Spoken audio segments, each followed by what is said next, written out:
Hello students, तो आज की क्लास में हम लोगों को देखना था इंटर हैलोजन कंपाउंड्स या इसी को कहते हैं अंतर हैलोजन यौगिक। अंतर हैलोजन यौगिक का मतलब क्या होता है ना कि जैसे ऑक्सीजन का आप लोगों ने पढ़ा था ना कि ऑक्सीजन अपने ही ग्रुप के तत्वों के साथ रिएक्शन करता है, जैसे oxygen sulphur, selenium, tellurium, polonium. तो ऑक्सीजन सल्फर के साथ क्रिया करके सल्फर डाइऑक्साइड, सल्फर ट्राइऑक्साइड, वैसे सेलेनियम के साथ क्रिया करके सेलेनियम डाइऑक्साइड वगैरह बनाता था, आपस में ही क्रिया करता था। वैसे ही सेम इस फैमिली में भी है कि फ्लोरीन, क्लोरीन, ब्रोमीन और आयोडीन, इन सब में ऐसी प्रॉपर्टी है कि ये आपस में एक दूसरे के साथ क्रिया कर लेते हैं। तो फ्लोरीन क्लोरीन के साथ क्रिया करके ClF3, या ब्रोमीन क्लोरीन के साथ क्रिया करके BrCl3, या फ्लोरीन आयोडीन के साथ क्रिया करके IF7। इस टाइप का कंपाउंड आपस में ही एक दूसरे के साथ जो क्रिया करके बनाते हैं, इनको बोलते हैं अंतर हैलोजन यौगिक। तो यहाँ पे लिखा है मैंने, हैलोजन की आपस में क्रिया से इंटर हैलोजन कंपाउंड्स या अंतर हैलोजन यौगिक बनते हैं। अब इसका सामान्य सूत्र लिखा है X N। X हैलोजन को X से डिनोट करते हैं और दूसरा X' और N, मतलब कि ये दूसरा हैलोजन होगा, ये कोई और हैलोजन होगा और ये कोई और हैलोजन होगा। अगर यहाँ पे आप क्लोरीन ले रहे हैं तो यहाँ पे आप फ्लोरीन ले लो, यहाँ पे आप ब्रोमीन ले रहे हैं तो यहाँ पे आप क्लोरीन ले लो, या आयोडीन ले रहे हैं तो ब्रोमीन ले लो। ऐसे अलग अलग हैलोजन ना, या आयोडीन ले रहे हैं फ्लोरीन ले लो। और N मतलब क्या होता है, X देखो यहाँ पे लिखा हुआ है, X मतलब लेस इलेक्ट्रोनेगेटिव, ठीक है। N मतलब क्या होता है, N मतलब नंबर, जैसे यहाँ पे 7, एक तो आयोडीन था दूसरा फ्लोरीन, और फ्लोरीन का नंबर कितना था 7। तो X मतलब आयोडीन, X' मतलब फ्लोरीन और N मतलब 7। तो X का मतलब पहला वाला हैलोजन, फिर X' का मतलब दूसरा वाला हैलोजन और N। अब पहले कौन सा हैलोजन को लिखेंगे, उस हैलोजन को पहले लिखेंगे जिसकी विद्युत ऋणात्मकता कम हो। तो जो कम विद्युत ऋणी होगा, कम विद्युत ऋणी, वो पहले, फिर अधिक विद्युत ऋणी हैलोजन, फिर अधिक विद्युत ऋणी, और उसके बाद उसका नंबर यहाँ पे N, ऐसे लिखना है। तो वही लिखा हुआ है, कम विद्युत ऋणी को X से दर्शाना है, अधिक विद्युत ऋणी को X' से दर्शाना है, और यहाँ पे N, ठीक है। जैसे क्लोरीन और फ्लोरीन में कौन ज्यादा विद्युत ऋणी है, फ्लोरीन। तो इलेक्ट्रोनेगेटिविटी फ्लोरीन की क्लोरीन से ज्यादा है, इलेक्ट्रोनेगेटिविटी फ्लोरीन की क्लोरीन से ज्यादा, मतलब ये कम विद्युत ऋणी और ये अधिक विद्युत ऋणी। तो कम विद्युत ऋणी वाले को पहले लिखेंगे, अधिक विद्युत ऋणी वाले को बाद में लिखेंगे। फिर फ्लोरीन जितना भी इसके साथ जुड़ा होगा, एक जुड़ा होगा तो एक, दो जुड़ा होगा तो दो, तीन जुड़ा होगा तो तीन, ऐसे फॉर्मूला बनाना। तो ये हो जाएगा X N। इसका जनरल फॉर्मूला, इसलिए यहाँ पे क्या लिखा हुआ था, X N, जिसमें X क्या है, लेस इलेक्ट्रोनेगेटिव हैलोजन, यानी कि कम विद्युत ऋणी हैलोजन, जो कि बड़े साइज में होगा। हमेशा कम विद्युत ऋणी कौन होगा, जिसका साइज क्या होगा, बड़ा। देखो फ्लोरीन और क्लोरीन में कौन बड़ा था, फ्लोरीन छोटा। अब जैसे IF7 लिखूं मैं, तो आयोडीन कम विद्युत ऋणी है, फ्लोरीन ज्यादा विद्युत ऋणी है, आयोडीन साइज में बड़ा है, फ्लोरीन साइज में छोटा है। तो इधर किस तत्व को लिखते हैं, X किसको लिखते हैं, जो कम विद्युत ऋणी हो और साइज में बड़ा हो, और X' किसको बोलेंगे, जो अधिक विद्युत ऋणी हो और साइज में छोटा हो। तो वही यहाँ पे लिखा हुआ है, X less electronegative halogen, larger in size में बड़ा, और X' मोर इलेक्ट्रोनेगेटिव हैलोजन, जिसका इलेक्ट्रोनेगेटिविटी ज्यादा है, और स्मॉलर इन साइज, ठीक है। N क्या है यहाँ पे, N मतलब number of smaller hydrogen, N मतलब नंबर ऑफ स्मॉलर हाइड्रोजन, जो छोटा वाला छोटा हैलोजन है उसकी संख्या। जैसे यहाँ पे छोटा हैलोजन F है, F की संख्या 3, ठीक है। तो एग्जाम्पल्स है, देखो अंतर हैलोजन यौगिक के बहुत सारे। क्लोरीन और फ्लोरीन का अंतर हैलोजन यौगिक ClF3, F5। क्लोरीन और ब्रोमीन का BrCl, ब्रोमीन और फ्लोरीन का BrF3, BrF5। आयोडीन और क्लोरीन का ICl, आयोडीन और ब्रोमीन का IBr, आयोडीन और फ्लोरीन का IF, फिर IF3, IF5, IF7, ICl3। Actually ICl3 के फॉर्म में नहीं रहता है, I2Cl6 के फॉर्म में रहता है। इसको आधा करेंगे तो क्या होगा, ICl3 ना, तो इसलिए मैंने यहाँ पे ऐसे लिखा है, ठीक है। तो ये है अंतर हैलोजन यौगिक के कुछ एग्जाम्पल्स, ठीक है। अब यहाँ पे ClF7 मैंने नहीं लिखा है, मतलब वो एग्जिस्ट नहीं करता है, नहीं पाया जाता है। BrF7 नहीं लिखा है, मतलब वो भी नहीं पाया जाता है, ठीक है। लेकिन IF7 पाया जाता है, इसलिए वो लिखा है। तो इतने ही अंतर हैलोजन यौगिक हैं जो कि अभी तक बनाए गए हैं। अब इसका नाम कैसे देंगे अंतर हैलोजन यौगिक को, देखो तो इसका नाम ऐसे लिखते हैं, हैलोजन हैलाइड। मतलब जो पहले हैलोजन लिखे हैं उसको हैलोजन के नाम से ही लिखेंगे, और जो बाद में लिखे हैं उसको हैलाइड करके लिखेंगे। फॉर एग्जाम्पल, जो इधर वाला है इसको हैलोजन बोलेंगे, है, इसका पूरा नाम हैलोजन के फॉर्म में लिखेंगे, और जो इधर वाला है एक्स डैश वाला है इसका नाम हैलाइड के फॉर्म में लिखेंगे। जैसे ClF है तो ये हैलोजन के फॉर्म में इसका नाम लिखना है, मतलब जो इसका रियल नेम है क्लोरीन, लेकिन इसका नाम कैसे लिखना है, हैलाइड के फॉर्म में, मतलब फ्लोरीन है तो फ्लोराइड कर दो, तो ये हो जाएगा फ्लोराइड, क्लोरीन फ्लोराइड, ऐसे, ठीक है। और अगर नंबर लिखा हुआ है यहाँ पे 1 है तो कुछ नहीं लिखना है, 3 है तो ट्राई लगा दो, 5 है तो पेंटा लगा दो, और 7 है तो हेप्टा लगा दो। तो ये क्लोरीन फ्लोराइड, यहाँ पे जैसे एग्जांपल मैंने दिया हुआ है, तो BrCl, इधर वाले के लिए सिर्फ नॉर्मल नाम लिखना है, तो ये हो जाएगा ब्रोमीन, और इधर वाले में आइड लगाना है, तो ये हो जाएगा क्लोराइड। एक था इसलिए मैंने डायरेक्ट ब्रोमीन क्लोराइड लिखा। अब इधर वाले के लिए आयोडीन, और इधर वाले के लिए क्लोराइड, लेकिन 3 है तो क्या हो जाएगा, ट्राई क्लोराइड, ठीक। वैसे ही इसका आयोडीन, 7 है तो हेप्टा फ्लोराइड। क्लियर, समझ में आया, नाम ऐसे होगा ना, ये bromine trifluoride, bromine pentafluoride, iodine heptafluoride, iodine pentafluoride, iodine trichloride, iodine fluoride, iodine bromide, iodine chloride, bromine chloride, chlorine fluoride, ऐसे लिखना है ना। नेक्स्ट अब इसको कैसे बनाते हैं, तो बनाने का 2 तरीका है। पहला, direct combination between halogens, 2 halogen को सीधे सीधे जोड़ दो, डायरेक्ट कॉम्बिनेशन, सीधे सीधे जोड़ना है 2 हैलोजन को। एक्स, कोई हैलोजन एक्स है सपोज, और दूसरा हैलोजन एक्स डैश, दोनों को एक साथ सीधे सीधे जोड़ देना है, ठीक है। तो देखो डायरेक्ट कॉम्बिनेशन यहाँ पे दिया हुआ है, क्लोरीन गैसियस फॉर्म में है, फ्लोरीन भी गैसियस फॉर्म पे है, 473 केल्विन टेम्परेचर पे दोनों को ऐड करेंगे तो क्या बन जाएगा, ClF, chlorine fluoride, gaseous form में बनेगा। ऐसे ही क्लोरीन, फ्लोरीन की थोड़ी ज्यादा मात्रा ले लो, टेम्परेचर थोड़ा और बढ़ा दो, 100 डिग्री सेंटीग्रेड और बढ़ा दो, तो क्लोरीन ट्राईफ्लोराइड बन जाएगा। कम फ्लोरीन लिए हैं तो मोनोफ्लोराइड, और ज्यादा फ्लोरीन लिए हैं तो ट्राईफ्लोराइड। आयोडीन सॉलिड फॉर्म में होता है तो सॉलिड लेंगे, क्लोरीन लिक्विड फॉर्म में लेंगे, दोनों की क्रिया करा के आयोडीन क्लोराइड बनेगा, कैसा, सॉलिड फॉर्म में बनेगा। ये हमेशा ध्यान रखना कि ये सॉलिड लिए हो, ये लिक्विड लिए हो, ज्यादा बड़ा कौन है, आयोडीन, बड़ा साइज का होता है ना ये, और इसका मॉलिक्यूलर वेट ज्यादा होता है, भारी होता है ये, तो ये सॉलिड है तो ये भी सॉलिड ही बनेगा, भारी वाला जो है वही बनता है, ठीक है। जैसे यहाँ पे देखो आयोडीन, मॉलिक्यूलर वेट इसका ज्यादा है, आयोडीन का अणुभार ज्यादा है, फ्लोरीन का अणुभार कम है। आयोडीन को यहाँ गैस में लिए हैं, फ्लोरीन को भी यहाँ गैस में लिए हैं, तो गैस ही बनेगा, ठीक। यहाँ पे देखो ब्रोमीन लिक्विड है और फ्लोरीन गैस है, ब्रोमीन बड़ा है फ्लोरीन से, मॉलिक्यूलर अणुभार इसका ज्यादा है, तो जो प्रोडक्ट बनेगा वो भी लिक्विड में बनेगा, जिसमें ये है ब्रोमीन है, लिक्विड प्रोडक्ट बना है, ठीक है। तो ये डायरेक्ट रिएक्शन से यहाँ पे दिखा रहे हैं हम लोग कि सीधे सीधे हैलोजन को लो और जोड़ दो और बन जाएगा अंतर हैलोजन यौगिक। दूसरा क्या हो सकता है तरीका, by action of a halogen on a lower inter halogen. By action of a halogen मतलब कि किसी हैलोजन का दूसरे निम्न अंतर हैलोजन यौगिक पे क्रिया से, जैसे देखो ये ClF, ये छोटा अंतर हैलोजन यौगिक है, इस पे दूसरा हैलोजन F2 ले लो और क्रिया करा दो, तो ये क्या बनेगा, ClF3, यहाँ पे 1 था 3 हो गया। तो निम्न अंतर हैलोजन पर दूसरे हैलोजन की क्रिया से, ये बोल रहा है। यहाँ पे देखो एग्जाम्पल दिया भी है, ClF, F2, ClF3, फिर ये तो डायरेक्ट वाला है, ये भी डायरेक्ट वाला है, तो ऐसे भी बना सकते हैं हम लोग। 2 तरीका है बनाने का, सीधे सीधे जोड़ दो, या पहले से कोई इंटर हैलोजन बना हुआ है उसमें और हैलोजन जोड़ करके बना सकते हो, ठीक है। नेक्स्ट है properties of inter halogen compounds. Inter halogen अंतर हैलोजन यौगिक के गुण, क्या क्या गुण हैं। तो सबसे पहला है कि ये ध्यान रखना है आपको कि इसमें केंद्रीय परमाणु कौन होगा, जो भी बड़े साइज का है, जिसका आकार बड़ा है वो केंद्रीय परमाणु बनेगा, आकार बड़ा केंद्रीय परमाणु।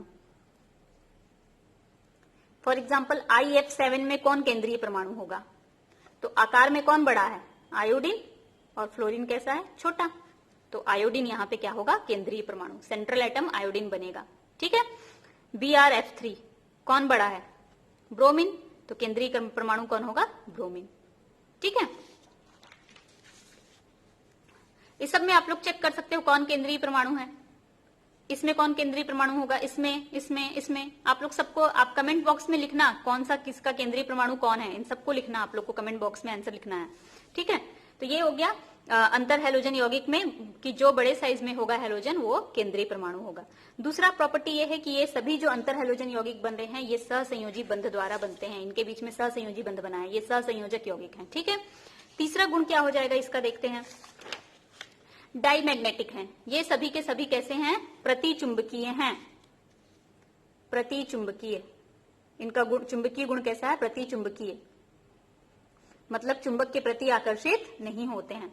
ठीक, अब ये देखो, ये सभी जो हैं ये गैस के फॉर्म में पाए जाएंगे, ClF, BrF, ClF3, IF5, IF7। बाकी इसके अलावा जितने भी हैं, यहाँ पे बहुत सारा नाम हम लोग लिस्टिंग किए हैं, इसमें से सिर्फ इतने जो हैं वो गैस के रूप में पाए जाते हैं, और बाकी जो अदर होंगे जो भी, वो किस फॉर्म में पाए जाएंगे? या तो लिक्विड या तो सॉलिड। वोलाटाइल लिक्विड लिखा मतलब वाष्पशील द्रव, वाष्प में बदलने वाले, तो ये सब गैस फॉर्म में है, और बाकी कैसे हैं? वोलाटाइल द्रव या वोलाटाइल सॉलिड। फिर है क्रियाशीलता, किसकी क्रियाशीलता ज्यादा है? तो इनकी क्रियाशीलता नॉर्मल हेलोजन से ज्यादा होती है, मतलब कि नॉर्मल हेलोजन X2 ले लो या फिर अंतर हेलोजन यौगिक ले लो XX'N, तो इनकी क्रियाशीलता क्या है? हेलोजन से ज्यादा, ये ज्यादा क्रियाशील होते हैं। जैसे F2 ले लो और ClF ले लो, तो ClF ज्यादा क्रियाशील होगा, अंतर हेलोजन यौगिक ज्यादा क्रियाशील होंगे, ना कि हेलोजन। क्यों? क्योंकि FF के बीच का बॉन्ड, या XX लिख देती हूं मैं, के बीच का बॉन्ड और XX' के बीच का बॉन्ड, सिमिलर के बीच का बॉन्ड और अलग अलग हेलोजन के बीच का बॉन्ड में जो समान हेलोजन है उनके बीच का बॉन्ड ज्यादा मजबूत होता है, ये स्ट्रॉन्ग बॉन्ड है। सेम हेलोजन के बीच में जो बॉन्ड बनता है वो स्ट्रॉन्ग बनता है, लेकिन अलग अलग हेलोजन के बीच में जो बॉन्ड बनता है वो थोड़ा वीक बनता है, इसलिए ये इजिली ब्रेक होगा, और इजिली ब्रेक होगा तो ये क्रिया करेगा दूसरे से। तो वही यहाँ पे लिखा है कि हेलोजन से ज्यादा क्रियाशील होते हैं, लेकिन F2 के लिए ये मान्य नहीं है ना, F2 के लिए नहीं है ऐसा। F2 तो सबसे ज्यादा क्रियाशील है, F2 मोस्ट रिएक्टिव है, मोस्ट रिएक्टिव, तो F2 के लिए मान्य नहीं है। पर Cl2 ले लो या Br2 ले लो या I2 ले लो, इन सबसे ये ज्यादा क्रियाशील होते हैं, XX'N। ठीक, इन तीनों से ये ज्यादा क्रियाशील होते हैं, लेकिन F2 इससे ज्यादा क्रियाशील होता है। रीजन, इनके बीच का जो बॉन्ड है वो कमजोर, मजबूत है, और इन दोनों, इनके बीच में जो बॉन्ड बनेगा वो कमजोर बनेगा। लिखा दिया यहाँ पे XX' के बीच में जो बॉन्ड है वो वीकर होगा देन XX के बीच में जो बॉन्ड होगा उससे। ठीक, तो देखो क्रियाशीलता का क्रम भी यहाँ पे लिख दिया है।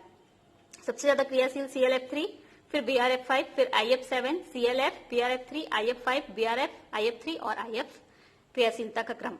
ठीक है, अगर आपको नहीं याद हो रहा है ये क्रियाशीलता का क्रम, तो देखो मैं एक ऑप्शन ट्रिक बता दे रही हूँ आप लोग को याद रखने का, कि याद रखना कोई भी अंतर हेलोजन यौगिक अगर क्लोरीन से बना हुआ है तो वो ज्यादा क्रियाशील होगा ब्रोमीन वाले की अपेक्षा और आयोडीन वाले की अपेक्षा। जैसे फॉर एग्जाम्पल मैं दे दूं ClF, BrF और IF, तो क्लोरीन से बना वाला ज्यादा क्रियाशील होगा, फिर ब्रोमीन वाला और फिर आयोडीन वाला, तो अपने अपने पहचान जाना। ठीक है, तो पहला तो ये हो गया। अब जैसे मैं रैंडम एग्जांपल देती हूँ आप लोगों को ना, लिख देते हैं ClF, फिर BrF, IF3 और बस इतना ही, तीनों, ये 3 एग्जांपल। इन तीनों में क्रियाशीलता का क्रम बताओ अगर पूछता है, तो आपको याद रखना है कि क्लोरीन वाला सबसे ज्यादा क्रियाशील, मतलब इधर में देखना है ना, केंद्रीय परमाणु को देखना है, इधर वाले को मत देखना, इधर वाले को देखना। तो क्लोरीन वाला सबसे ज्यादा क्रियाशील, तो ClF सबसे ज्यादा हो जाएगा, फिर ब्रोमीन वाला Bri, फिर IF3 वाला, ये क्रम हो जाएगा। तो यहाँ पे देख लेते हैं हम लोग सही बनाए कि नहीं। ClF, ये ClF, IF7, सॉरी यहाँ पे ना मैं IF7 देना चाहती थी। ClF सबसे पहले है क्रियाशीलता में, इधर है, और IF7 इधर है, सॉरी IF3 दी थी मैं ना, यहाँ पे 3 था, IF3 था, 3 ठीक है, IF3 देखो इधर है ना, ClF इधर है, IF3 इधर है। तो आपको ये ध्यान में रखना है, ठीक है, कि क्लोरीन वाला ज्यादा क्रियाशील होगा, और मोस्टली कोशिश करना कि सेम सेम में देखें। जैसे ClF है तो IF हो और BrF हो, इधर वाले का नंबर सेम होना चाहिए। इधर वाले का नंबर बदल दोगे तो फिर क्रियाशीलता का क्रम बदल जाएगा ना। अगर इधर वाले का नंबर सेम है तो क्लोरीन वाला ज्यादा क्रियाशील, फिर आयोडीन, ब्रोमीन वाला, और फिर सबसे लास्ट में आयोडीन वाला। ठीक है, और अगर नंबर के हिसाब से देखें, फ्लोरीन का नंबर देखें, तो फ्लोरीन का नंबर देखना है आपको, तो फ्लोरीन 7 वाला सबसे ज्यादा, फिर फ्लोरीन 5 वाला, फिर फ्लोरीन 3 वाला, ऐसे होगा फ्लोरीन के हिसाब से अगर देखोगे तो देखो सब क्रियाशीलता का क्रम हम लोग देख लेते हैं। IF3, IF5 और IF7 में तो सबसे कम आयोडीन में है। इधर वाला तो सेम था ना, इसलिए मैं फ्लोरीन का नंबर देख रही हूँ। फिर सबसे ज्यादा फ्लोरीन यहाँ है, तो ये सबसे ज्यादा, सॉरी ये सबसे ज्यादा क्रियाशील और ये सबसे कम क्रियाशील, जिसमें फ्लोरीन का नंबर ज्यादा हो। तो देखो यहाँ पे वही लिखा है, फ्लोरीन का नंबर 5, 3 और 1, तो 5 वाला सबसे ज्यादा क्रियाशील, 3 वाला उससे कम और 1 वाला सबसे कम। इन तीनों में फ्लोरीन का नंबर सेम है, तो हम लोग क्या देखेंगे, क्लोरीन वाला सबसे ज्यादा, फिर ब्रोमीन वाला, फिर आयोडीन वाला। ठीक है, नेक्स्ट इनका स्थायित्व तो देख लेते हैं कि ये स्थायी होते हैं कि नहीं, अंतर हैलोजन यौगिक। तो इनका स्थायित्व जो है वो केंद्रीय परमाणु के आकार के समानुपाती होता है। मतलब केंद्रीय परमाणु अगर बड़ा होगा तो ये ज्यादा स्थायी होंगे, इसका आकार बड़ा होते जाएगा तो स्थायित्व भी बढ़ते जाएगा। तो देखो यहाँ पे दिया हुआ स्थायित्व का क्रम, आयोडीन सबसे बड़ा है, फिर ब्रोमीन उससे छोटा है और क्लोरीन सबसे छोटा है। तो आयोडीन सबसे बड़ा है इसलिए ये सबसे ज्यादा स्थायी, फिर ब्रोमीन उससे छोटा है तो कम स्थायी, और क्लोरीन सबसे छोटा है तो और कम स्थायी।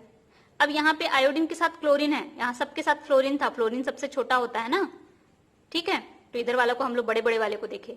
अब आयोडीन के साथ क्लोरीन है, यहाँ आयोडीन के साथ ब्रोमीन है, यहाँ ब्रोमीन के साथ क्लोरीन है, तो ये अंतर दिया हुआ है।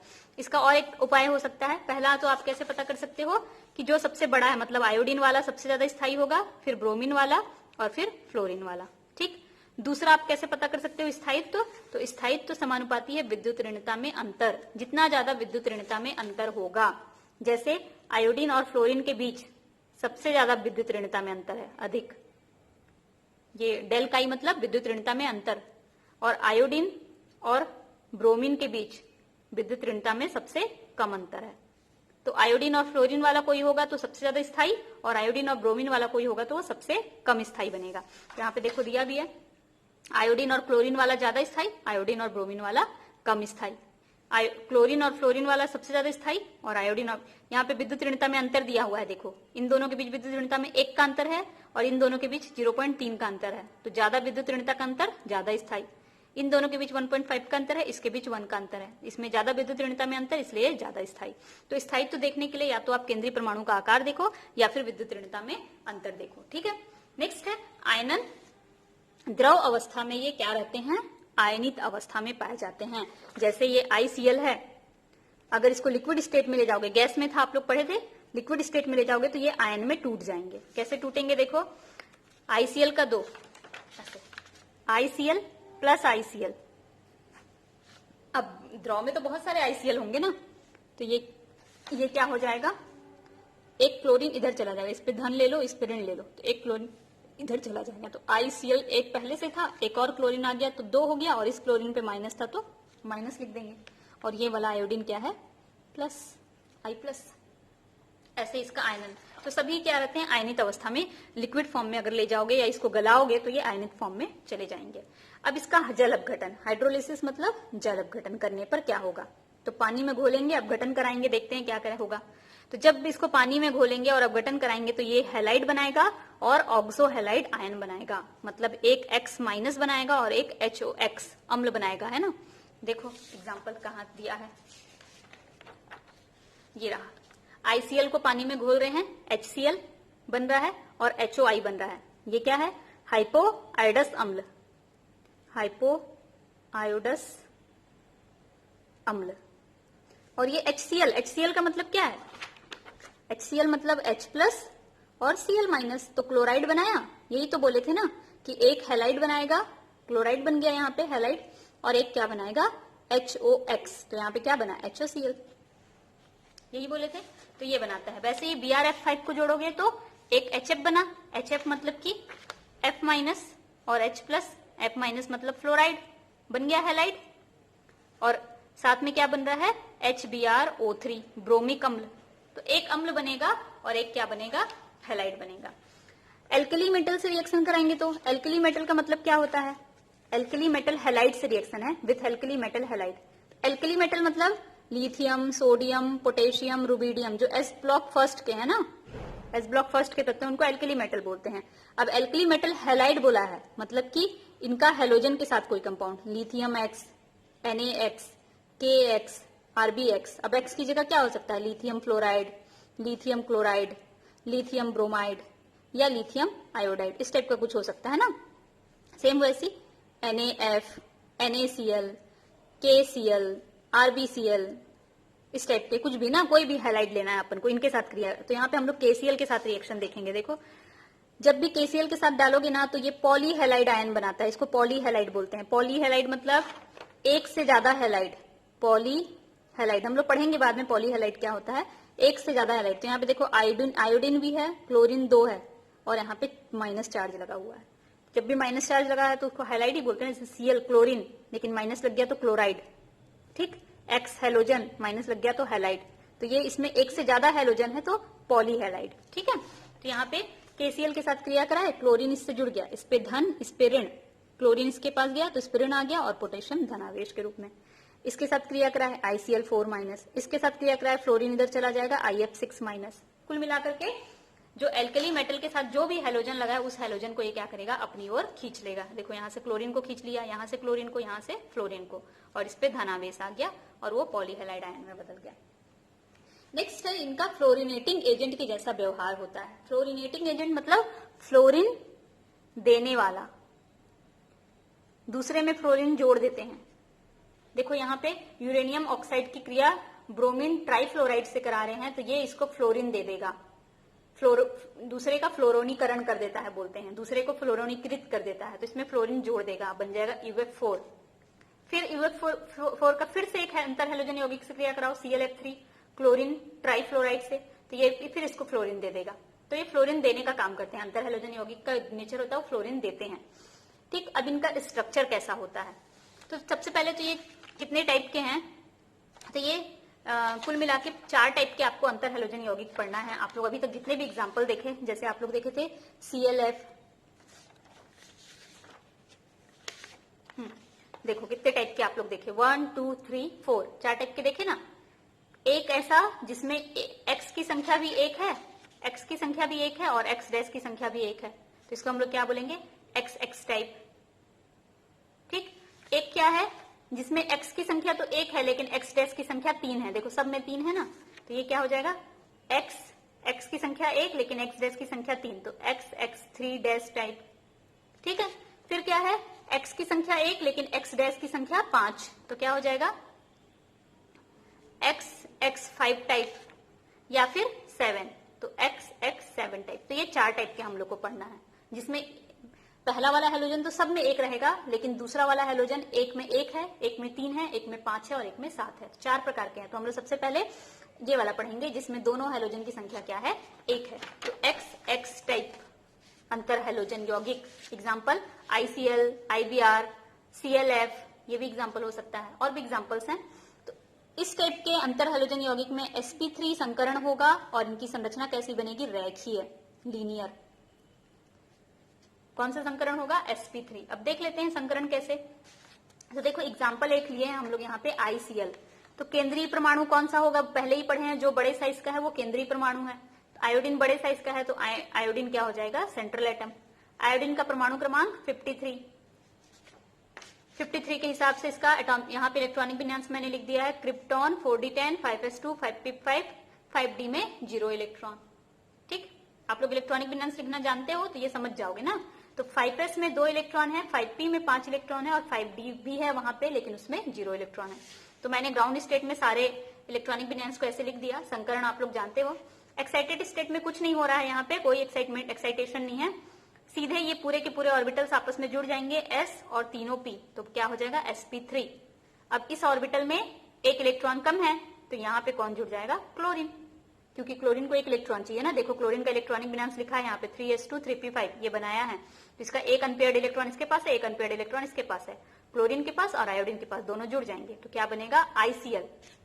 अब संकरण कौन सा हो रहा है, sp3, तो संरचना कैसी होनी चाहिए, चतुष्फल की है, टेट्राहेड्रल, तो चतुष्फल की संरचना हम लोग यहाँ बना दिए। लेकिन एक ही जगह तो क्लोरीन जुड़ा है, बाकी 3 क्या है, लोन पेयर, तो लोन पेयर हो गया, इसीलिए संरचना कैसी दिख रही है, लीनियर, रेखीय। ठीक है, बाकी के 3 क्या है, लोन पेयर।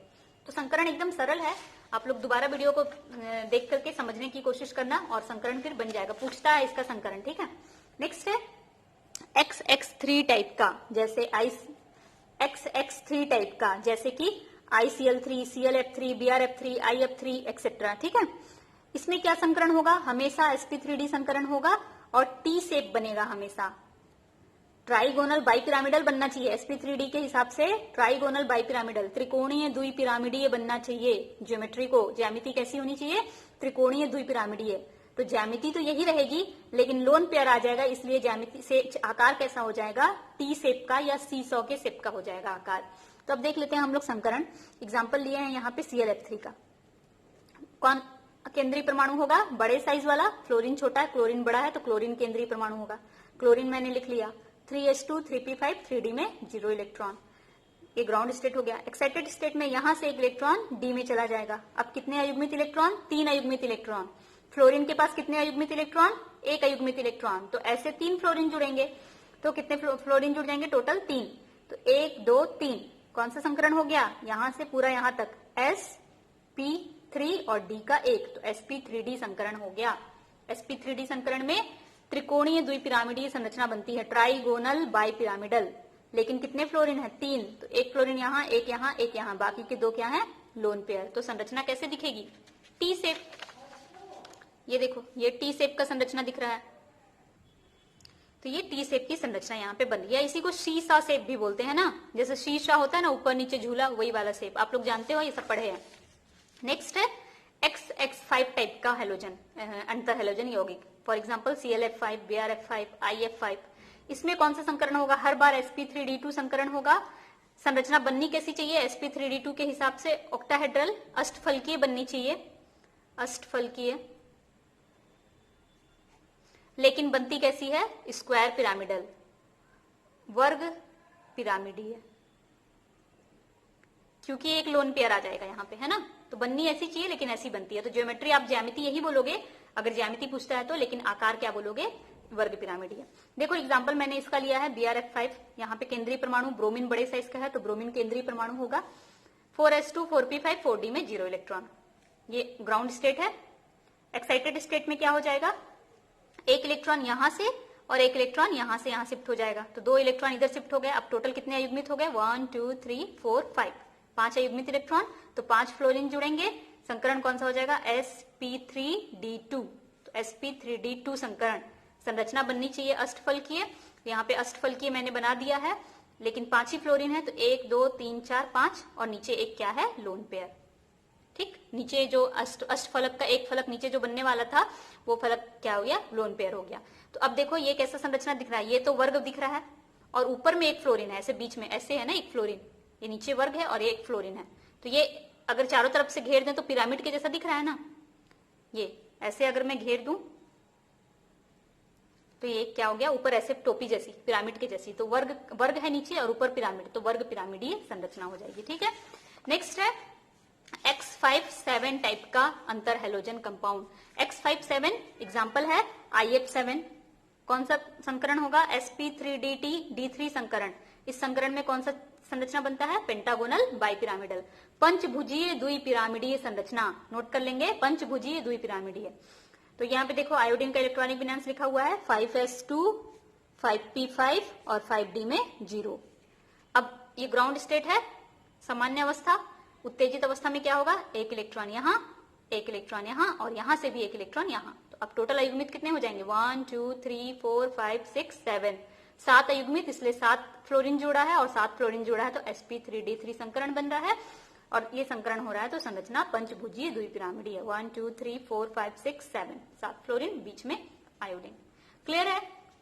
तो इतना था अंतर हेलोजन यौगिक। आपको अच्छे से संकरण के बारे में पढ़ना है। पूछता है अंतर हेलोजन यौगिक कितने प्रकार के होते हैं, फिर किसी एक पर्टिकुलर का नाम देकर के इसमें संकरण को समझाइए, XX5 टाइप में संकरण को समझाइए। तो आपको संकरण को भी अच्छे से जानना है।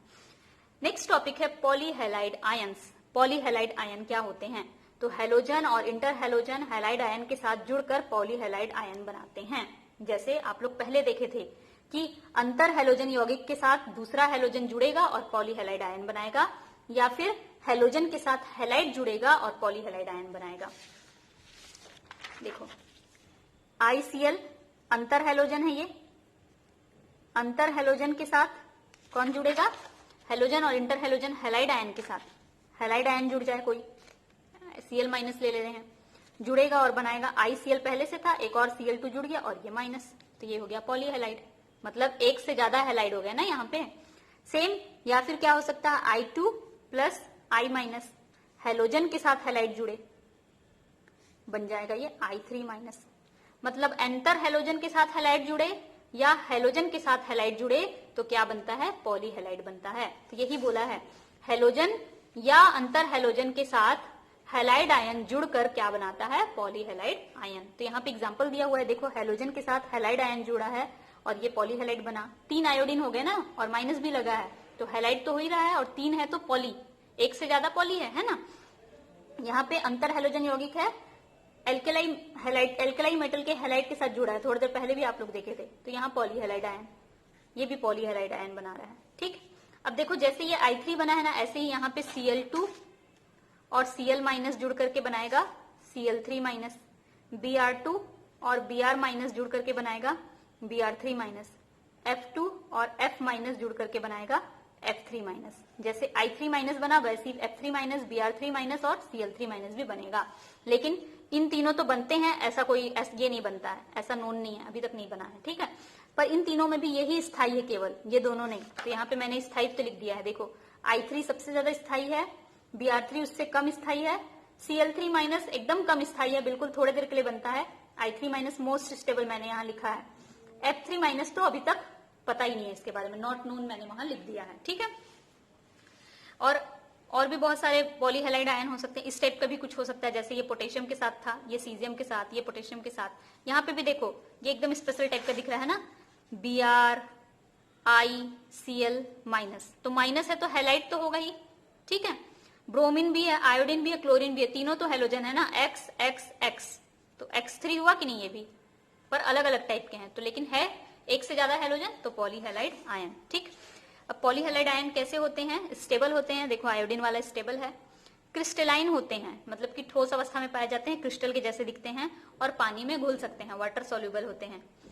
जलीय विलयन इनका विद्युत का सुचालक होता है, पानी में घोल दोगे तो जो विलयन बनेगा वो विद्युत का सुचालक होगा। ठीक है, नेक्स्ट इसको गर्म करने पे ये क्या हो जाते हैं, अपघटित हो जाते हैं। देखो यहाँ पे एग्जांपल दिया हुआ है, गर्म करने पे अपघटित हो रहा है। RbICl2, इस पे माइनस है और इस पे प्लस है, तो ये पॉलीहैलाइड आयन है, इसको गर्म किए तो ये टूट गया, वापस अंतर हैलोजन यौगिक जो था उसी में बदल गया। फिर मेटल हैलाइड की जालक ऊर्जा समानुपाती 1/, साइज ऑफ आयन।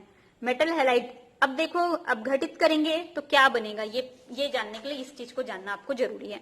जैसे K plus ICl3 ICl4 minus दिया है। ठीक है, तो अब इसको हम लोग तोड़ेंगे तो पोटेशियम आयोडाइड बन सकता है, पोटेशियम आयोडीन से क्रिया कर ले, या क्या बन सकता है, पोटेशियम क्लोराइड, पोटेशियम किससे क्रिया कर ले, क्लोरीन से क्रिया कर ले। तो दोनों में से कौन बनेगा, ये कंफ्यूजन होगा ना आपको एग्जाम हॉल में। तो कैसे पता करोगे कौन बनेगा, तो इससे पता करोगे, जिसकी जालक ऊर्जा ज्यादा वो बनेगा। कौन बनेगा, जिसकी जालक ऊर्जा अधिक। अब किसकी जालक ऊर्जा अधिक, तो जालक ऊर्जा विद्ध क्रमानुपाती होता है साइज के, मतलब साइज जितना छोटा होगा जालक ऊर्जा उतना बड़ा होगा, यानी कि छोटा जो होगा साइज में, आकार में छोटा, जालक ऊर्जा अधिक, लिख लेना, वही बनेगा। तो देखो पोटेशियम आयोडाइड और पोटेशियम क्लोराइड में किसका आकार छोटा है, दोनों में पोटेशियम तो सेम साइज का है, लेकिन यहाँ पे आयोडीन बड़ा होता है और क्लोरीन क्या होता है, छोटे साइज का होता है। तो ये छोटा है, ये वाला छोटे साइज का स्मॉल है, और स्मॉल वाले की जालक ऊर्जा अधिक होती है, यहाँ पे मैंने विद्युत क्रमानुपाती लिखा है, तो स्मॉल वाले की जालक ऊर्जा अधिक, तो ये बनेगा KCl बनेगा, Ki नहीं। तो जब ये टूटेगा तो KCl बनेगा, Ki नहीं बनेगा, यही बताना चाह रहे थे। ठीक है, तो यहाँ पे भी एग्जाम्पल दिया हुआ है कि RbICl2, अब इसको अपघटन कराना है, रुबीडियम लिए हैं, आयोडीन क्लोराइड पॉलीहैलाइड है यहाँ पे, इसको अपघटित कराएंगे, गर्म करने पे अपघटन होगा, अपघटन होगा तो मेटल हैलाइड बनेगा, या तो RbI बनेगा या तो RbCl बनेगा। कौन बनेगा बताओ, आयोडीन साइज में बड़ा है तो बड़ा वाला तो बनता नहीं है, छोटा वाला बनता है, तो यहाँ पे क्या बनेगा, RbCl प्लस ICl। करेक्ट है, RbI और Cl2 नहीं बनेगा, ये बनेगा, है ना। तो ऐसे आपको पहचान जाना है किसकी जालक ऊर्जा ज्यादा और किसकी जालक ऊर्जा कम, ये देख करके। अब देखो इनका स्ट्रक्चर कैसे होता है, कैसे इनकी संरचना होती है, ये देखेंगे। तो जैसे I3 माइनस एक सबसे अच्छा पॉलीहैलाइड का एग्जाम्पल है, तो 2 आयोडीन सिंगल ऐसे कोवैलेंट बॉन्ड से जुड़े हुए हैं, एक्चुअली इसको ऐसे बनाना चाहिए था, एक आयोडीन से एक ऐसे कोवैलेंट बॉन्ड से जुड़ा हुआ है और दूसरा आयोडीन माइनस चार्ज वाला है, तो वो कोऑर्डिनेशन बॉन्ड बनाया है, ये सहसंयोजी बंध है और ये उपसहसंयोजी बंध है। जो भी माइनस चार्ज वाला होगा उप सहसंयोजी बंध बनाएगा, याद रखना। मतलब ये 2 इलेक्ट्रॉन दिया है और ये एक एक इलेक्ट्रॉन का साझा किए हैं। क्लियर है? तो यहाँ पे देखो एक सहसंयोजी बंध और एक उप सहसंयोजी बंध मैंने लिखा है, 1 covalent bond and 1 coordination bond. अब देखो यहाँ पे एग्जांपल देख लेते हैं। आयोडीन केंद्रीय परमाणु है, तो आयोडीन का इलेक्ट्रॉनिक विन्यास मैंने लिख दिया। एक अयुग्मित इलेक्ट्रॉन होता है, आप लोग अभी थोड़ी देर पहले इसको देख चुके हो, 5p5 होता है यहाँ पे। तो यहाँ पे एक अयुग्मित इलेक्ट्रॉन था और ये वाला तो पूरा खाली था, 5d0 पूरा खाली था ना। तो एक आयोडीन यहाँ जुड़ेगा, एक इलेक्ट्रॉन पहले से है, ये वाला आयोडीन अपना एक इलेक्ट्रॉन देगा इसके जैसा, और यहाँ पे आयोडीन माइनस जुड़ेगा क्योंकि इसको 2 इलेक्ट्रॉन देना है। तो ये पूरा ऑर्बिटल खाली था तो दोनों इलेक्ट्रॉन दे देगा। तो यहाँ पे भी जुड़ा, यहाँ पे भी जुड़ा, टोटल मिला के यहाँ तक संकरण कौन सा होगा? sp3d। sp3d में संरचना कैसी बनती है?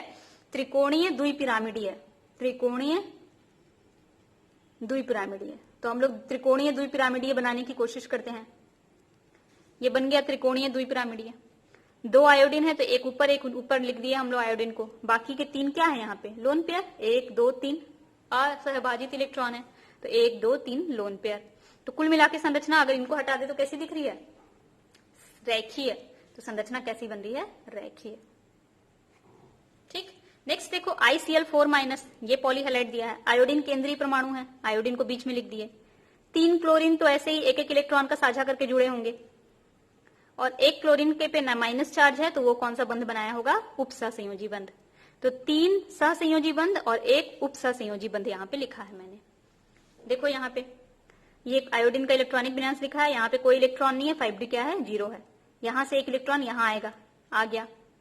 अब कितने अयुग्मित इलेक्ट्रॉन हो गए? एक यहाँ वाला, एक यहाँ वाला, और एक यहाँ पे जो आया है इधर से वो वाला। ठीक है, 3 अयुग्मित इलेक्ट्रॉन में 3 क्लोरीन जुड़ जाएगा, एक एक इलेक्ट्रॉन का साझा कर लेगा, और ये वाला जो खाली ऑर्बिटल है इसमें Cl- जुड़ जाएगा और अपना दोनों इलेक्ट्रॉन दे देगा। संकरण कौन सा होगा? S p के 3 और d के 2, sp3d2। संरचना कैसी बनती है? अष्टफलकीय। तो ये आयोडीन और अष्टफल की संरचना मैंने बना दिया। ठीक है, अब क्लोरीन जोड़ देते हैं। कितने क्लोरीन है? 1 2 3 4।